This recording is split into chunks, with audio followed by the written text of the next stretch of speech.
Northwoods Bass Fishing Adventures. I wanted to check in with an end-of-year fishing report.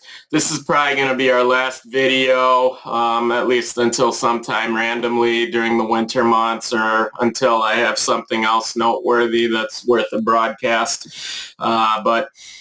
This year seems to be very unusual and abnormal compared to most other years, especially late in the year, fall season. Usually by now we've got first ice incoming. The lakes are developing the lakes shorelines are developing ice, and a lot of boat landings also get icy and unusable by now. But it's been pretty warm the last few weeks ever since the big cold front that we had on Halloween week and on Halloween Day, and ever since then it's been actually quite nice. And to the few who haven't yet winterized and whose boat trailers aren't broken yet, mine is. That's why my year ended a little prematurely, a couple days early. But to those of you who are still able to get out and fish, do so right now.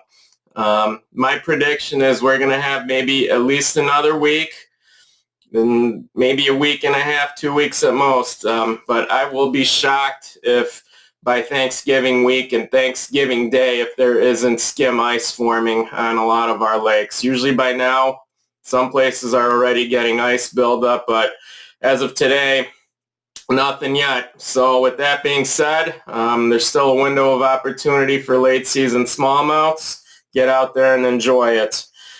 So my recent fishing expedition and escapade, it took place immediately after Halloween. Next morning, or the next day after Halloween, I was back up north.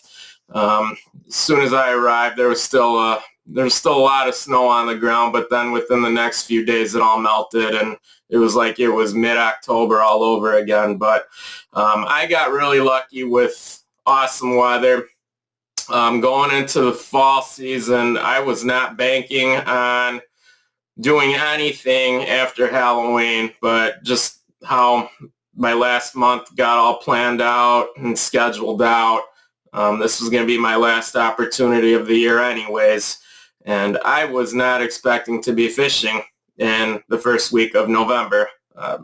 Every year I don't do it. Usually I call it quits by the third or fourth week of October, just because I know of what's incoming, and usually by now you really don't get much of an opportunity for fishing.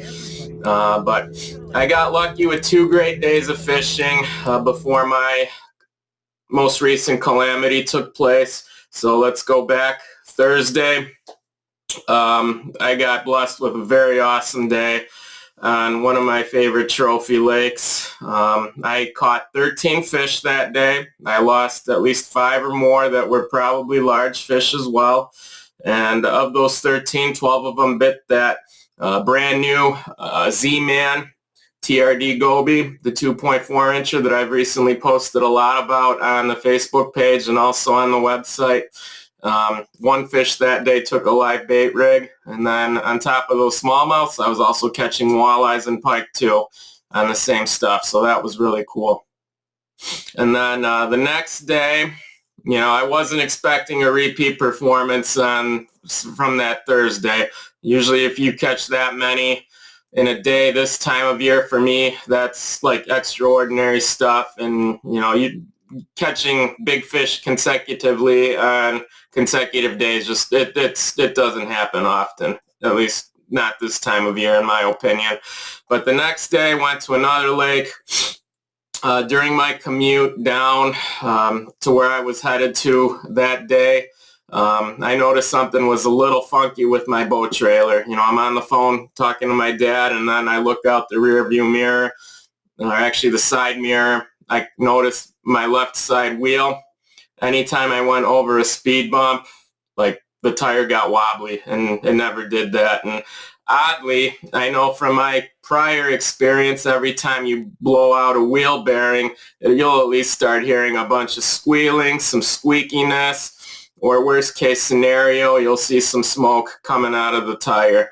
Well, unfortunately, I did not notice any of that, but somehow once I noticed my tire was a little wobbly, drivable, nothing happened. I made it down to the lake. I still made a full day out of it. That morning was actually, started off really well. Banged a 21-incher first 5 minutes of the morning in, slow rolling a paddle tail. Then for the next 3 or 4 hours, I contacted a lot of fish. They were on the screen, just very unwilling to bite on any further artificial presentation. And on top of that, I had at least 8 pickups that I counted, in which my sucker minnow got grabbed underneath the boat. Fish were on the screen. I saw them hit. The bait runner went. The drag was zinging. Set the hook, lift it up with those circle hooks, and with that long life bait rod, there's not much to it other than just lifting it out of the holder up in the air. Boom, fish is supposed to be on. Each pickup was a missed fish or a dropped bait. I've never had that happen before with such frequency. Yeah, it was such bad luck. But during that time frame, after I caught that first 21-incher, the atmosphere totally changed on me. We went from a southwest wind and cloud cover to nothing but bluebird skies and a chillier north wind. And oddly, I never see this even later in October when I am fishing over wintering sites earlier in the fall. But that weather change, those fish down deep, they seem to vacate their wintering hole. So I have no idea where they slid. And on that day after 12:30 p.m., I did not mark a single fish for the rest of the day.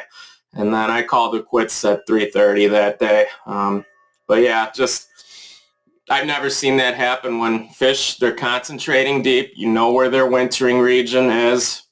You zigzag the hell through it and around it. You're fishing the edges of deep bars, holes, underwater transitional areas, and the fish vacated. I have no idea where they went. So that's what happened on Friday. And then as I left the lake, I'm fine. I'm driving back 50 plus miles then to get back to the house. As soon as I get back in the driveway and I'm backing in my boat into the garage, that's when I heard the little squeals coming out of my tire. I didn't know what it was at the time, but once I unhook the boat, what I always do with the garage, I'll manually push the boat into the garage so I don't have to use the vehicle. Rangers are nice in that way that they're easy to roll out.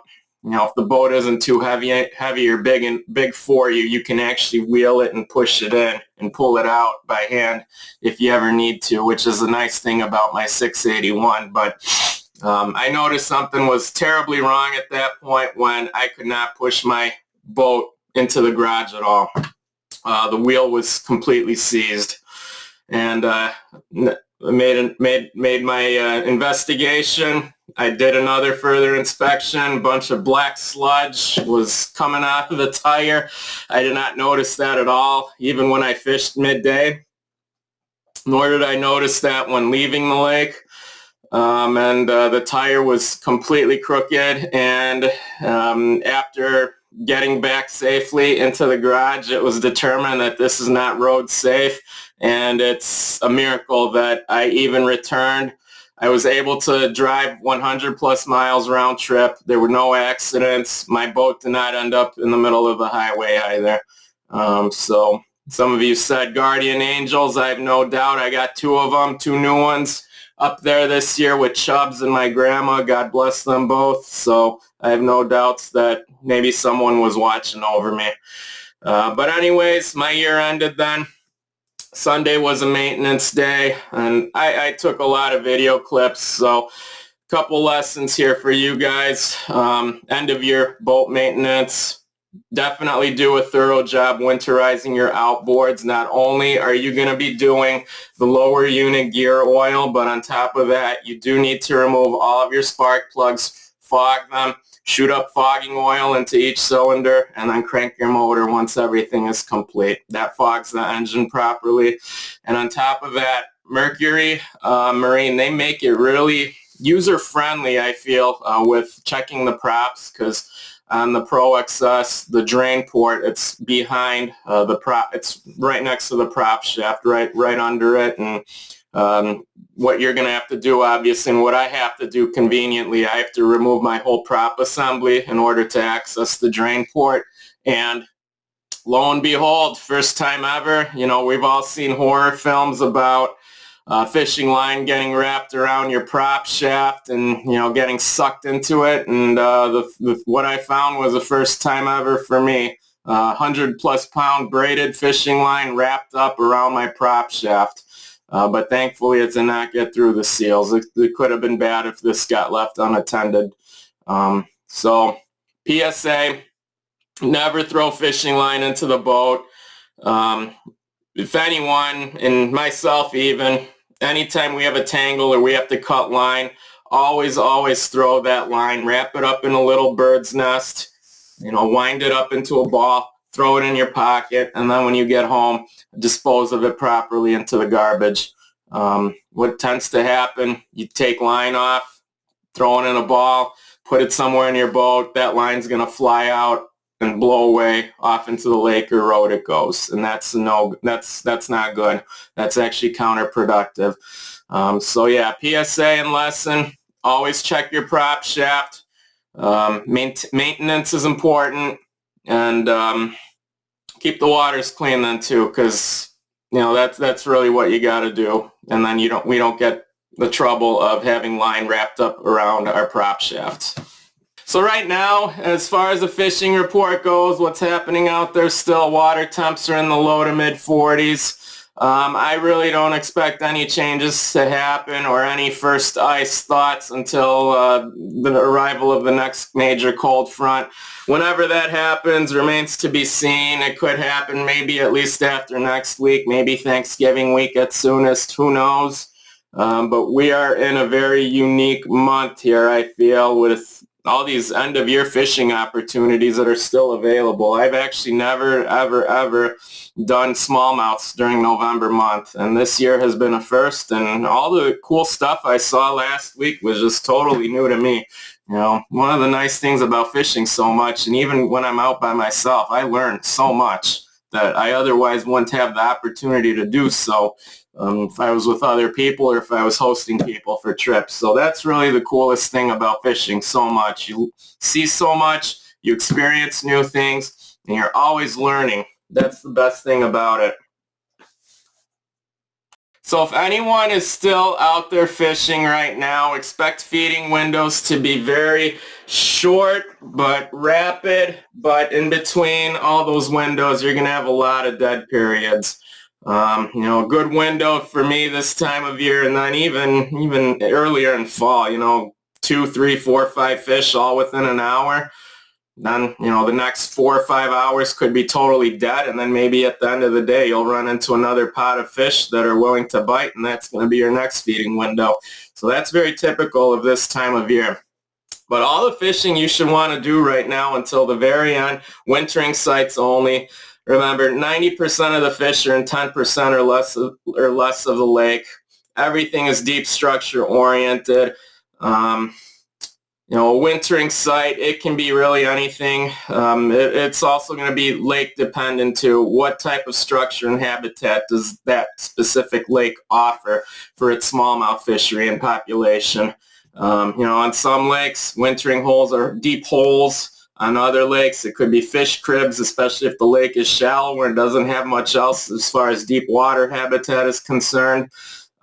Transition areas, mud flats, edges of points, deep humps, you know, everything, even saddles too, reefs.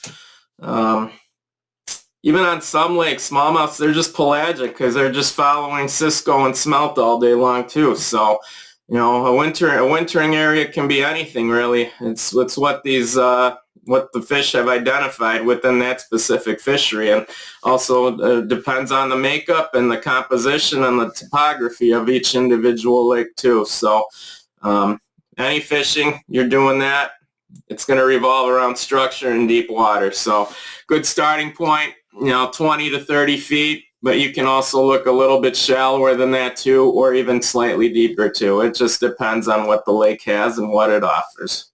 So these next few weeks, we're going to have a lot of new content getting published onto the website. I recently completed and finally published the newest November fishing articles. Bass Class for November 2023. It all relates to wintering sites, winter fishing, the cold water period of right now, and then even we're talking about baits too. So the next few weeks, I do have to compose my end of year article, Best Baits of 2023. I'm hoping for, maybe before or after Thanksgiving time, I'll have that one done. Stay tuned for the November newsletter. That can be out any day next week, but I'm really going to shoot for Monday or Tuesday of next week. On top of that, I've got a couple show and tells and how-tos to showcase Z-Man products. I do want to talk more about that new TRD Goby, the 2.4 incher that was released last month. I also want to reveal and showcase how to fish diesel minnows and what sizes I use and how I rig them. I feel like that can be a very unique and interesting little film. And we have to talk about St. Croix stuff. Best rods from 2023. We're also going to discuss and showcase rods that could be of importance for next spring too. So I've got a couple videos coming out, new articles, new content. I've got my to-do list right here, and that's that. So right now, in the meantime, most years I'm already checked out. I'm mentally fried from fishing, and I don't even want to think about the next year at all. Usually not until December or January, but because this year was just such an absolute clusterfuck of misfortunes, calamities, and disasters, I'm actually very motivated already to get my 2024 year started. So as it looks right now, end of April, which might be the ice out period, May month, and then most of June, that's what I'm prioritizing right now. So for anyone who wants to really get going for next spring, let's start talking. I haven't bought my new date book yet, but I will soon, and we will get scheduled accordingly for early next year. So yeah, that's where I'm committed at right now. Start of the year, May month and June. May month, as you guys know, trophy time, but you got the right day. We can also shoot for numbers too. So that's a nice thing about May. All that pre-spawn fishing, we're either going to be setting up on staging areas. We're going to be looking for fish too, shallower water stuff. It's a good time. So hopefully we get blessed with good weather and good conditions. Unfortunately, this last year I did not have a spring season at all due to all my boat issues and problems. So we're going to make up for it next spring. So yeah, I think that's all I have for now. Excuse me. We have a lot of stuff on the Facebook page now and then on the website. So definitely take advantage of that. So thank you again, everyone, for a fantastic year. Life definitely gave me especially a lot of lemons, but I do feel like I created a lot of lemonade out of the process too. So that was the wonderful thing about it. I did wish the fall season we can get it at least 10 months out of the year and not a condensed, half a month to 1 month duration like it usually happens, but October into even now has been just phenomenal. So I wish September turned out better. It was pure garbage. Summertime was actually pretty decent, and unfortunately I did not have a spring season at all last year, having to be on the sidelines, unfortunately. So yeah, again, I appreciate everyone's business who fishes with me, who reads me, who's signed up to the newsletter, and who's also a digital subscriber. I look forward to future articles and publishing on the website, so stay tuned, and hope you all enjoy what's set to come. Thanks for watching.